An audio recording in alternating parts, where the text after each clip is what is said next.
So that first set of questions just associated with recognizing reagents or recognizing what reagents you need for particular reactions.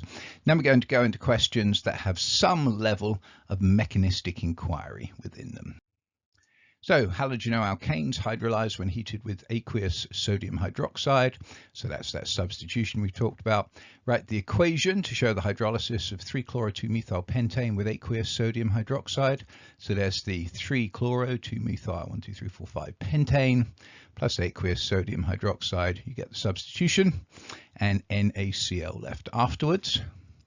What's the name of the mechanism for this reaction taking place? Well, you're substituting the Cl by an OH, and it is a nucleophilic substitution because it's the OH that is attacking the slightly positive carbon of the carbon-chlorine bond.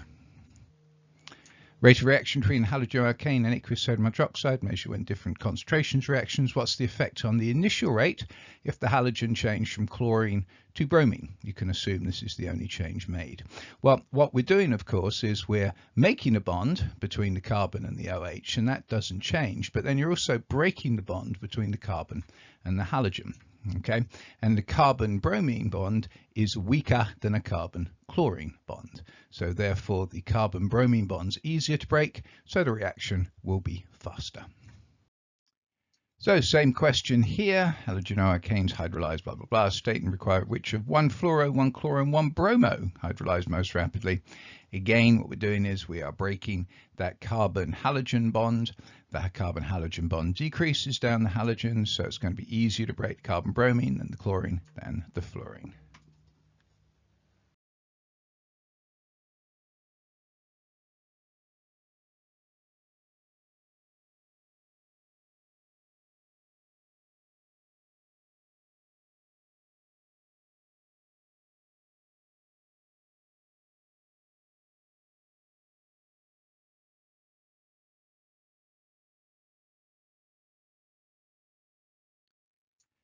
Staying with the theme, complete the diagram to show the mechanism for reaction between 2-bromobutane and aqueous sodium hydroxide, including all charges, dipoles, etc. So we've got, here's our bromine. So we've got a slightly positive carbon there because the bromine is, of course, a nice electronegative atom. Hydroxide comes in, lone pair on that gets attracted to the carbon, which tells the bromine to go away and take its electrons away. So now we have the hydroxide bonded in, and we've got a bromide floating around the place. Type of mechanism, nucleophilic substitution. Substitution because we've substituted the Br by an OH, and it's nucleophilic because the attacking group is a nucleophile. It likes positives. Reaction involves heterolytic bond fission. What's meant by heterolytic bond fission? That's where you have a bond and it breaks, leaving both of the electrons on one atom, usually the more electronegative one. So what we're seeing here with the heterolytic bond fission is the carbon-bromine bond. Both of the electrons from that bond end up going with the bromine, so it becomes a bromide. And of course the carbon would be a positive, except it's made the bonds with the hydroxides. Halogenoalkanes react with potassium cyanide similar way to the reactions with hydroxide. So complete this mechanism now between 2-chlorobutane and potassium cyanide.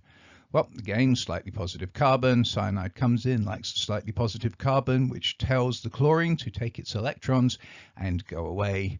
Now substituting, instead of Cl, we got Cn, and there the chloride is floating around. Type of reaction, nucleophilic substitution. You see how the questions are on the same themes pretty much almost all the time. So another bit, chloroethane can be produced by a similar way to chloromethane, starting off with ethane. The first step in a mechanism involves homolytic bond fission. What's homolytic bond fission? Well, the opposite of heterolytic. Heterolytic, both electrons go from the bond to one atom. In homolytic, each atom gets one of the electrons. Complete the equation for the propagation stage below. This is the reaction of ethane with a chlorine atom, chlorine radical. And of course, what happens is the chlorine radical grabs itself a hydrogen from the ethane, leaving behind an ethyl radical. Process often produces mixtures chloroethane, dichloroethane, trichloroethane. States how pure samples of these substances could be obtained from the mixture. Well, each one of them is going to have different boiling points, so fractional distillation, always a good way to separate out liquids, or even gases, which you can then liquefy. Student was told he could prepare chloroethane by mixing ethane with chlorine, added 2 grams, blah, blah, blah, left exposed to ultraviolet light. State why it was necessary to use ultraviolet light when making chloroethane from ethane. Well, it's not for making it from the ethane, it's for making it from the chlorine. The ultraviolet light breaks apart homolytically the chlorine-chlorine bond, leaving you with 2 chlorine atoms.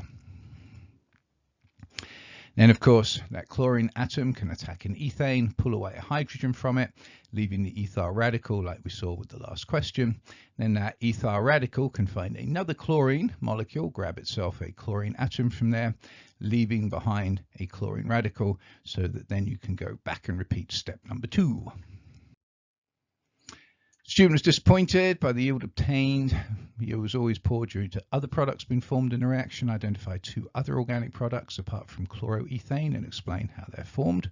Well, here is a fully formed chloroethane that would be floating around in a reaction mixture, and that could be attacked by another chlorine atom, which would pull away hydrogen from it, leaving now this chloroethyl radical plus HCl. And that chloroethyl radical can go up, grab itself a chlorine atom at the radical position, giving you the 1,2-dichloroethane. Of course, these are propagation steps. You can also have a termination step in which 2 of the ethyl radicals that we made in the previous part can come together to make butane. So 1-chloropentane made by the free radical chlorination of pentane, similar way to the reaction of methane with chlorine. Give the equation for reaction of pentane with chlorine shown in the displayed formula, 1-chloropentane. So there is our pentane plus chlorine, making 1-chloropentane. Free radical reaction gives other chlorinated organic products with the structural formula of the carbon-containing free radical. That leads to the formation of 2-chloropentane. Well, here's 2-chloropentane, and of course the point is that that comes from a radical in which this carbon atom has a reactive electron on it, which will then grab itself the chlorine atom. So thus, all we have to do to get that structure is replace the Cl by the dot. And then this question here, which leads us nicely on into the next type of reactions. Pentylbenzene can be produced by the reaction of 1-chloropentane, there's that one, and benzene in a Friedel-Crafts reaction. What's the catalyst that can be used in this reaction? Well, any of those metal halide Lewis acids, and of course the 4 that you see depending upon your particular proclivity for it: aluminium chloride or bromide, and iron 3 chloride or bromide. So now we'll talk about Friedel-Crafts reaction. Methylbenzene can be produced from benzene using a Friedel-Crafts reaction, where you got to have benzene. You react it up with methyl chloride, methyl bromide, whatever you want to do, as long as you've got the methyl group in there. Include with it the catalyst. In this case, we'll use iron chloride, and by the Friedel-Crafts reaction, replace the hydrogen by a methyl group. What's the role of the catalyst other than increasing the rate? Well, it activates the electrophile. You have, first of all, this is going to be a slightly positive carbon anyway, with the slightly negative chlorine, but then the chlorine interacts with the iron chloride, which grabs some of the electrons away from the chlorine. So we show it as a positive, which is kind of weird, but positive in a little circle there. And when you've got this chlorine here that's lacking some electrons, what it's going to do is grab electrons from this bond, making the carbon even more slightly positive. Benzene can be made into benzene carboxylic using a 2-step process. There's benzene through toluene, methylbenzene through the benzene carboxylic acid. Focusing on stage 1 here, in a mechanism similar to the halogenation of benzene. This was obviously an old type question. Describe the reaction. Well, let's start off with benzene. Is going to react with that methyl chloride that we've already seen with that iron catalyst, giving us the methyl benzene. So that's the reagents there. But now let's go ahead and continue on the next slide with more of a discussion of this.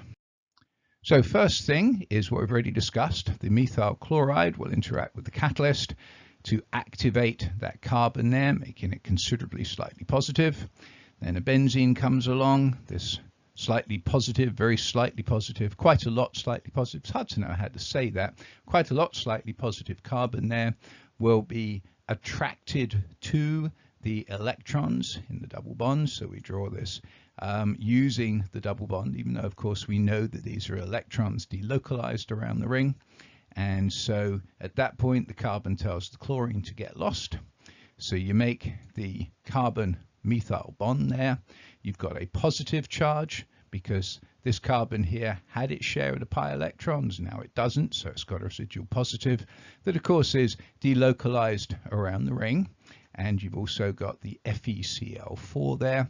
That FeCl4 then can help to abstract the proton, leaving us with the final product, the methyl benzene, plus the HCl from that, plus the residual FeCl3, which of course is a catalyst and can go back round and do that.